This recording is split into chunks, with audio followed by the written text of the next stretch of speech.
こんにちは、岡田先生です。録化の文法を勉強しましょう。ノートを取ってください。それでは最初の文法はためにです。ためには前の文法で勉強しましたね。ためには英語で reason for or stating a purpose です。これはWe use this usually in order to give reason for something. So, 前に使ったのは、ておきましょう to do beforehand. We had to give a reason. The way that you use it, it's always been plain form, but 名詞を使うときには名詞のために。で、動詞を使うときには、plain form を使ってください。このページには辞書フォームと内フォームを書いてありますけれど、but you can still use 他 form and なかった form. それは全部 plain form になりますね。Let me explain this as I go through the examples to better explain the different forms. So, 名詞のために、環境のために、リサイクルに協力しましょう。For the sake of 環境 which would be environment, リサイクルに協力しましょう。Let's help out with recycling. So, again, giving a specific reasoning for it, for the sake of something. So, 環境. You can do it in other ways as well for 名詞. So you could say, let's give a 名詞 of 先生 because that's the easiest one. 先生のために今日花を買っておきましょう. So for the sake of 先生, I'm going to buy ahead of time. I'm going to get a flower because apparently 先生 likes flowers. Or in the case of if we're using doshi, we can use a plain form. So on here, it says jisho form to nai form, but keep in form doshi dewa, you can also use ta form and nakata, which is remember that the plain form, we have jisho for present tense must form, nai for negative, ta form for past, and nakata for negative past. Keep that in mind. Mas jisho mashita ta masen nai masen deshita nakata. Remember that. So we have the plain form tameni is what we use. So let me give you the present tense and then I'll give you examples of past tense. Keep in mind this is not written and I will be looking for it in your notes because you are listening. So 試験で良い点数を取るために今夜たくさん漢字の勉強をしましょう。So again, in order to get a good score on the test tonight, let's study a lot of kanji. That form you are going to use the jisho form toru, and then the next one 来週のマラソンで最後にならないために1ヶ月ぐらい毎日走る練習をしました。Next week, in order to not come in last place for about a month, I ran or practiced running every day. Right? So we have jisho form and then we have nai form for this example. Let me give you a ta form example. So remember, ta form is the plain past. So if we were to, for example, say, 学校に遅く行ったために怒られました. Because I went to school late, I got in trouble. Or yeah, I got scolded. So 学校に遅く行ったために, so I'm using the ta form there. Right? And then we have the other three, そのために, このために, あのために. You remember その, この, あの. This, that, and that over there. That is when you already have cause that has been stated, and then you are giving a reason for whatever you're doing. So, for example, 明日は友達の誕生日パーティーです。ごめんなさい。明日は友達の誕生日パーティーです。So tomorrow is my friend's birthday. そのために私は友達の一番好きなケーキを作っておきます。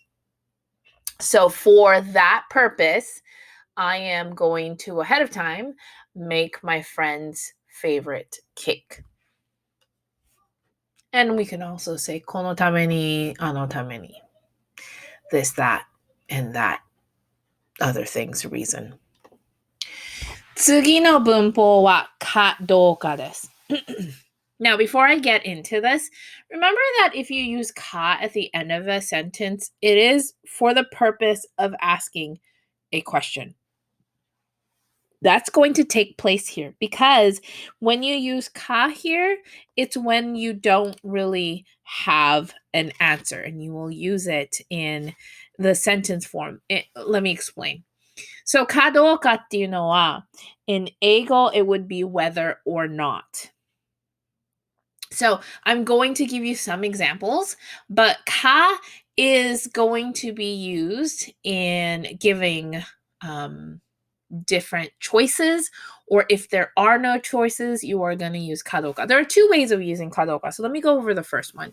So if you use ka to put in between choices, so A ka, B ka, C ka, shirimasen, it's saying A or B or C, I don't really know. So ka in Nihongo, in Eigo, can be translated as or. So if I say, 明日雨が降るかどうか知りません, again, I don't know whether or not it's going to rain tomorrow. So in that case, look at the first example. 明日雨が降るかどうか知りません. I'm saying 降る means to rain. So 明日降るかどうか知りません. I don't know whether or not it's going to rain. In this case, I didn't give two choices.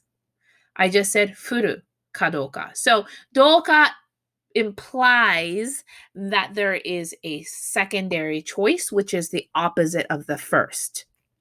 So let me give you an example. For the second one, あの犬は良いか悪いか知りません.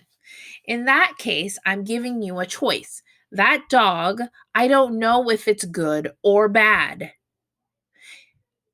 次の例。日本の学校の給食は美味しいかまずいか覚えていません. I don't remember if the school lunches in Japan is tasty or not tasty. Now, if I want to say, on the other hand, I don't remember if it's tasty or not, I can say 日本の学校の給食は美味しいかどうか覚えていません. Or if I want to say, I don't remember if the Japanese school lunches are nasty or not, in that case, I would say 日本の学校の給食はまずいかどうか覚えていません. So when you omit the second one, you are emphasizing the first one, or the one that you said. Now, if you say both, then you're basically saying these are the two options and I don't remember or I don't know. So 次のを見てください. And you can completely omit the second one too, as well as the どうか. So take a look. 先生のおじいさんはまだ生きているか聞いたことがありません. I haven't heard before whether or not Sensei's grandfather is still alive. So in that case, I didn't have to say まだ生きているかどうか聞いたことがありません.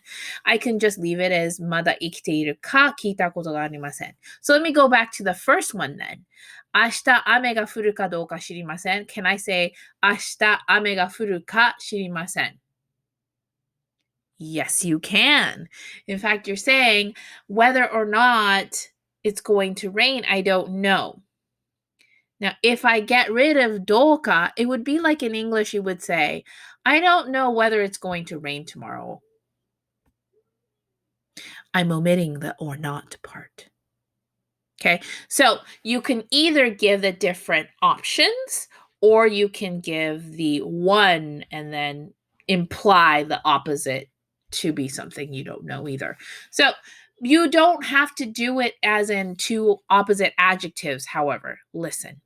So I can say 犬か猫かうさぎか彼が好きな犬は犬か猫かうさぎか知りません. I don't know which of these three my friend likes. 彼は犬か猫かウサギが好きなのか知りません。Got it? Now, the second way of using kadoka is using a question word. That's why I have WQ there. So question words, remember, are dare, itsu, nani, doko, doushite. Dare, itsu, doko, nani, doushite. Dare, itsu, doko, dare. Anyway, it's the question words plus a particle. That's why I have part in the parentheses there. So particle, and the reason why I added a particle here is because remember that question words can be a part of the sentence, and sometimes we forget that because particle are not always necessary for question words, but it is a way to differentiate what that question word is pointing to. Anyway, so you can use the question word plus something ka shirimasen or shitteimasu ka or oboiteimasen or oboiteimasu ka, etc., etc. So let me give you some they. その袋に何が入っているか聞いてみましょう。Let's ask. 聞いてみましょう。Let's try asking. その袋に何が入っているか。So let's try asking what is inside of that bag.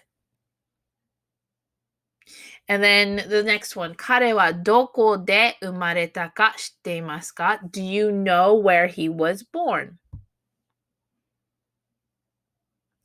And in this case, what it is doing is changing that doshi, that part, into a question. Right? Have you noticed it? It's a question. 先生はどうしてバナナが好きなのか知っていますか? Do you know why sensei hates bananas? So again, you would use a question word and then use a ka, and then it becomes part of the sentence as a question. While the other form, the first form, is very much whether or not. Either or. Option A or option B or C. And so forth, so on. 次にあるのは informal speech です。informal speech っていうのは日本語さんの教科書ではたくさん出てきます。I don't know really why the 日本語さん textbooks 教科書 likes to introduce you to a lot of informal speech that you have not really seen as much as, but I think the reason is because it is trying to enforce the fact that sometimes you'll hear things that are informal. You won't see as much of it in written form. You will hear it a lot, and it comes as easily as it would for a natural speaker or someone who speaks Nihongo before, but there are reasonings for it. Okay, so the first one is Jhanai. Now, Jhanai っていうのは it is a negative form of something. Now, if you use it, I have the arrow pointing down because your voice goes down with it, with the Jhanai.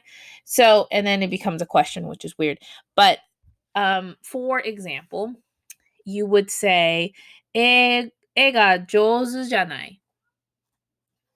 And if you just read that, it would look like, oh, he's not good at drawing. But if you were to say it in speech to someone, you're saying, あら、絵が上手じゃない. It doesn't mean that he's bad at drawing, but more of, that's interesting. You're pretty good at drawing. And what it is you're making some comment that is true, and you're casually asking the person who's listening, whoever you're talking to agree. And they don't necessarily have to respond. The problem with this is that sometimes it can sound condescending. So if you were like, oh, あら、あなたの髪の毛長いじゃない. like, oh, your hair is long. Like you're asking for them to maybe respond, but not really. It's not in a very positive way all the time. So, for example, again, let's go back to the first example. 絵が上手じゃない.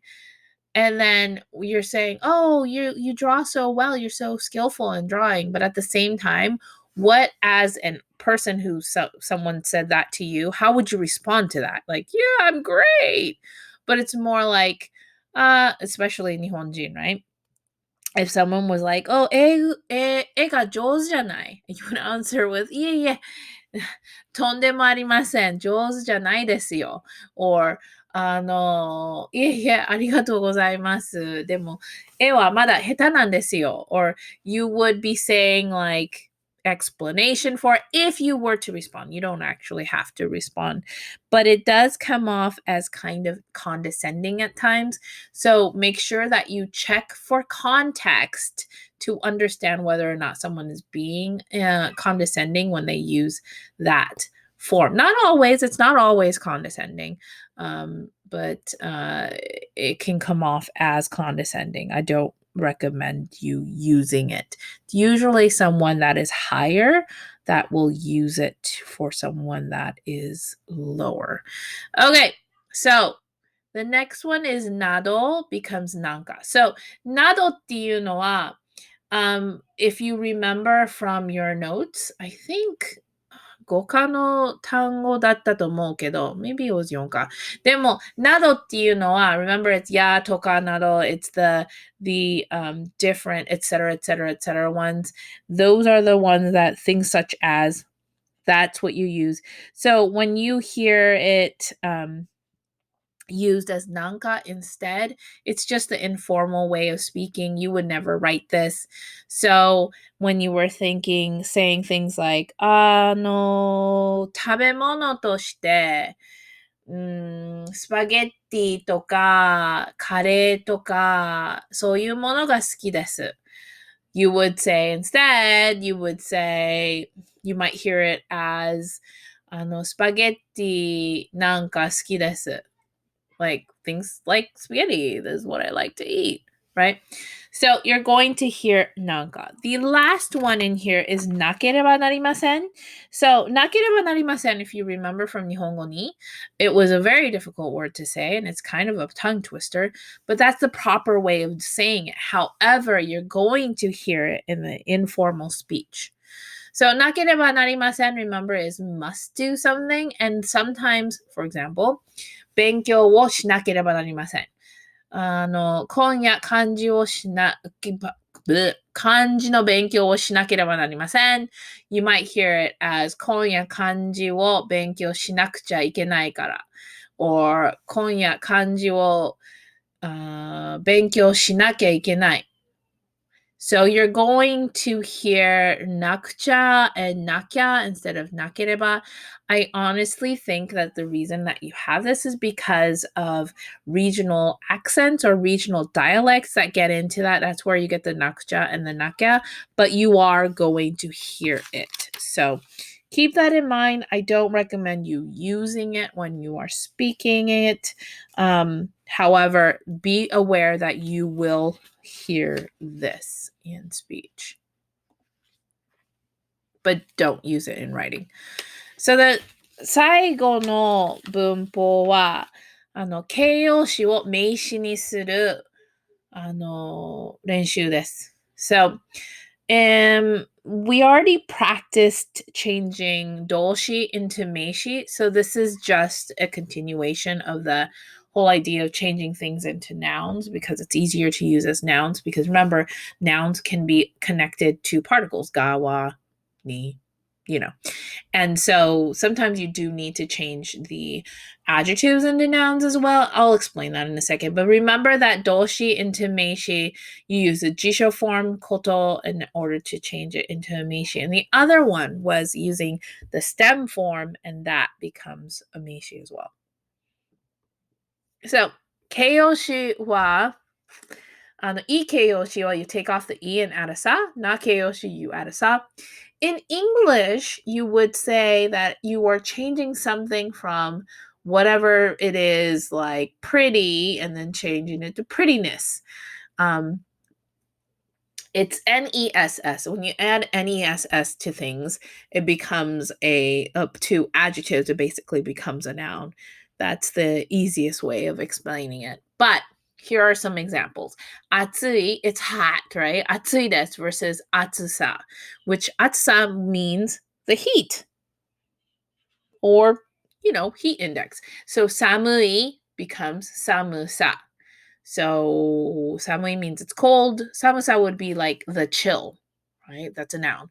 Itai, it hurts, versus itasa, pain. Okii, big. Okisa means the size, the bigness of it. Benri is useful, and then benri-sa would be usefulness or the use of something. Yoi, again, this is another example of why I teach you guys yoi instead of e, because it's whenever it gets changed into thing, yoi is much easier and more proper to use than e. So anyway, yoi, good, becomes yosa, which is goodness. The goodness of a person, yosa, or the goodness of a movie, eiga no yosa. Okay. Shizuka, quiet. Shizuka-sa, quietness, or the quiet.